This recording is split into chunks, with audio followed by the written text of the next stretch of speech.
Selama bertahun-tahun, banyak orang termasuk dokter menganggap hipertensi sebagai penyakit kronis yang harus minum obat seumur hidup.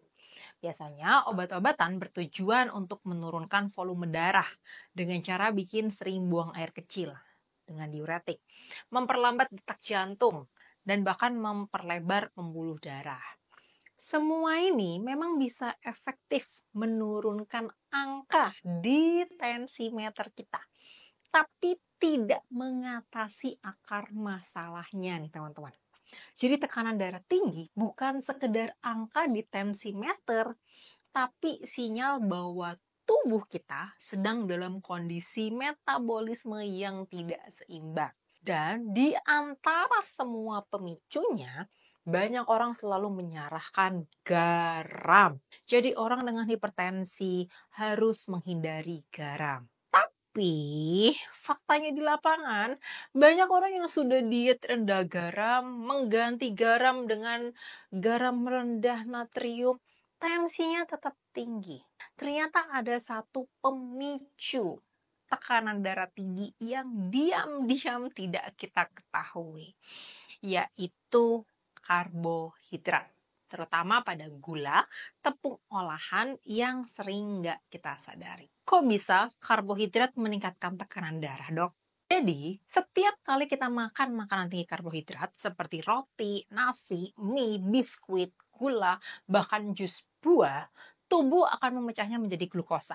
Nah, glukosa ini kemudian masuk ke dalam darah dan menarik air. Ya, sama seperti garam, glukosa juga menyerap air.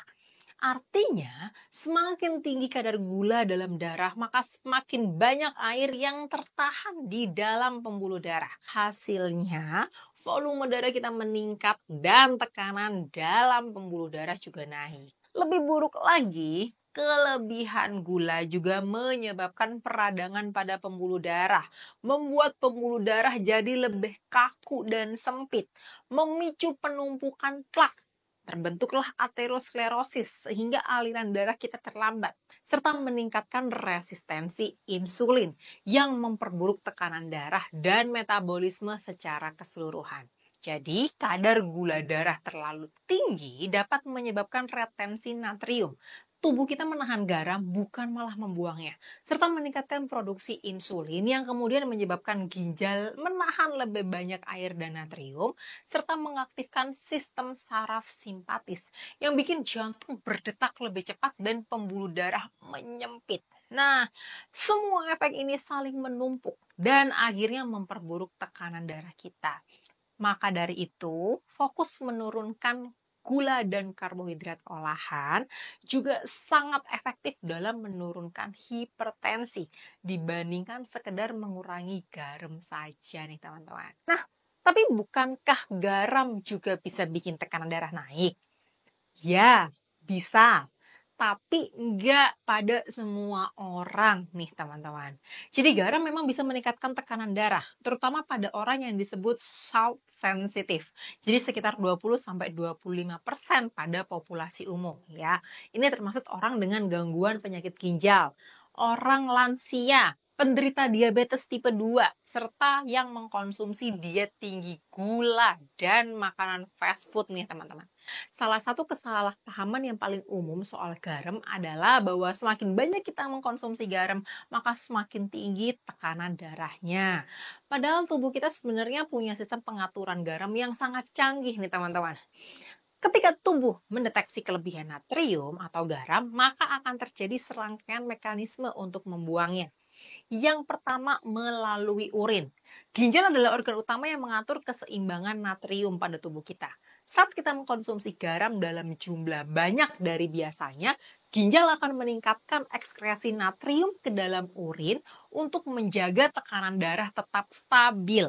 Inilah alasan kenapa kamu lebih sering buang air kecil setelah makan asin. Yang kedua, melalui keringat. Nah, saat kita bergerak, olahraga, atau bahkan hanya berada di suhu panas, tubuh itu mengeluarkan garam melalui keringat. Rasain aja keringat kamu, pasti rasanya asin deh. Natrium ini salah satu elektrolit utama dalam keringat. Karena itu, orang yang tinggal di daerah tropis atau aktif bergerak akan lebih banyak kehilangan garam dan justru butuh tambahan garam untuk menjaga keseimbangannya. Yang ketiga, melalui feses dan cairan tubuh. Nah, sebagian kecil natrium juga dibuang lewat feses dan cairan seperti air mata atau air liur, walaupun jumlahnya lebih kecil dibandingkan urin dan keringat. Jadi, tubuh kita sebenarnya nggak pasif terhadap kelebihan garam. Selama fungsi ginjal normal dan kamu aktif bergerak, serta minum air yang cukup, garam yang masuk akan dibuang sesuai kebutuhan. Namun, masalah baru akan muncul ketika fungsi ginjal menurun. Konsumsi garam sangat tinggi dan tidak diimbangi dengan kalium, serta kamu menjalani pola makan tinggi gula dan makan olahan yang membuat tubuhmu menahan natrium lebih banyak nih teman-teman. Oleh karena itu, pola makan secara keseluruhan itu jauh lebih penting daripada sekedar mengurangi garam aja untuk menurunkan tekanan darah. Nah, yuk makanya kali ini kita bahas tentang 10 strategi berbasis penelitian yang terbukti bisa menurunkan tekanan darah secara alami nih teman-teman. Yang pertama, menurunkan berat badan. Nah, setiap penurunan berat badan sekitar 1 kilogram dapat menurunkan tekanan sistolik sebesar 1 mmHg. Kedengarannya kecil nih, tapi penurunan 10 hingga 20 kilo berat badan bisa berdampak besar untuk tubuh kita nih. Jadi lemak tubuh, terutama di sekitar perut, membuat jantung bekerja lebih keras karena jaringan tersebut membutuhkan lebih banyak oksigen dan nutrisi. Hasilnya, orang yang banyak lemak di perut, berat badannya meningkat, maka otomatis tekanan darah bisa meningkat. Cara menurunkan berat badan bisa bervariasi. Beberapa bisa berhasil dengan diet ketogenik, diet nabati, intermittent fasting, atau cukup dengan mengurangi porsi makan. Terserah, kuncinya bukan pada jenis diet, tapi gimana kalian menurunkan berat badan dengan konsisten dan menghindari makanan tinggi olahan gula maupun lemak trans. Yang kedua, mengurangi konsumsi garam. Meskipun dampak garam terhadap tekanan darah tergantung pada individu masing-masing, tapi rata-rata pengurangan 1 gram garam per hari bisa menurunkan tekanan darah sekitar 5 mmHg. Tapi ingat, penyumbang terbesar garam bukan hanya garam dapur ya, melainkan makanan olahan seperti mie instan, sosis, keripik, dan makanan beku. Menariknya nih, orang yang menjalani diet rendah karbohidrat, bahkan diet keto, atau diet karnivora malah justru perlu menambahkan garam dalam dietnya. Karena orang yang diet rendah karbohidrat, diet ketogenik, dan diet karnivora itu malah sering kehilangan elektrolit lebih cepat. Jadi konteksnya bukan hanya mengurangi garam saja, tapi merubah pola makan lebih sehat dan mengurangi karbohidrat. Yang ketiga, meningkatkan asupan kalium.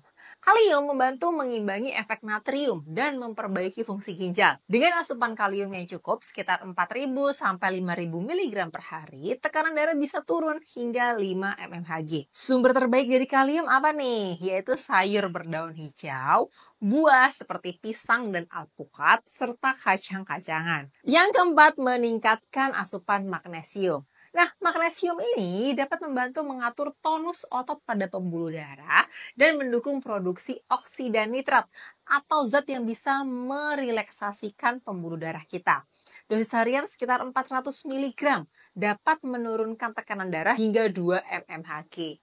Sumber alami magnesium apa aja nih dok? Yaitu bayam, alpukat, coklat hitam, dan ikan laut. Yang kelima, mengkonsumsi minyak ikan omega 3. Ya, minyak ikan kaya omega 3 dapat menurunkan tekanan darah hingga 5 mmHg dengan dosis sekitar 1 gram per hari. Nah, asam lemak omega 3 dapat membantu mengurangi peradangan, meningkatkan elastisitas pembuluh darah, dan memperbaiki profil lipid darah kita. Tapi, kalau kalian menjalani operasi atau minum obat pengencer darah, maka sebaiknya membatasi konsumsi omega 3 ya, atau konsultasi dulu ke dokter karena bisa mempengaruhi pembekuan pada pembuluh darah kita. Yang keenam, mengurangi konsumsi alkohol. Efek alkohol tergantung jumlah dan frekuensi konsumsinya. Tapi secara umum, mengurangi konsumsi alkohol atau bahkan berhenti total dapat menurunkan tekanan darah sekitar 4 mmHg. Nah, bir dan minuman keras justru cenderung memperburuk tekanan darah.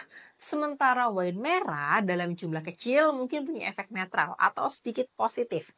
Tapi tetap sebaiknya dibatasi kalau memang kalian mau menurunkan tekanan darah secara optimal. Yang ketujuh, olahraga rutin. Aktivitas fisik 150 menit per minggu seperti jalan cepat, bersepeda ringan, atau berenang dapat menurunkan tekanan darah hingga 5 mmHg. Bahkan olahraga intensitas rendah seperti plank, wall sit, dan pernafasan perut pun terbukti efektif nih teman-teman. Yang penting konsisten, bukan sekarang olahraga besoknya enggak. Nah ini nih yang bikin hipertensi enggak turun-turun. Yang ke-8, latihan pernafasan dan meditasi.